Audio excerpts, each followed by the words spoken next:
Praise the lord. దేవునికి స్తోత్రం. ఈ కొద్ది కాలము చక్కగా పునరుత్థాన దినము, దేవుని ఆరాధించే దినము, దేవుని ఘనపరిచే దినము. ఈరోజు దేవుడు మనకిచ్చేటువంటి చక్కటి వాగ్దానాన్ని మనం చదువుకుందాం.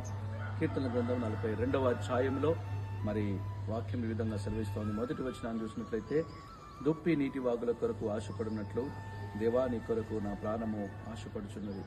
దుప్పి ఎలాగైతే నీటి వాగుల కొరకు పరిగెత్తి ఆశతో పరిగెత్తుతూ ఉంటుందో, అదేవిధంగా ఈ పునరుత్థాన దినము ప్రభుని గణపరచడానికి, నీ హృదయపూర్వకంగా ఆత్మతో సత్యముతో ఆయన ఆరాధించడానికి పరిగెత్తుకొని వచ్చి నిజంగా దేవుని గణపరిచేటువంటి మనస్సు దేవుడు మనకిచ్చిన గాక.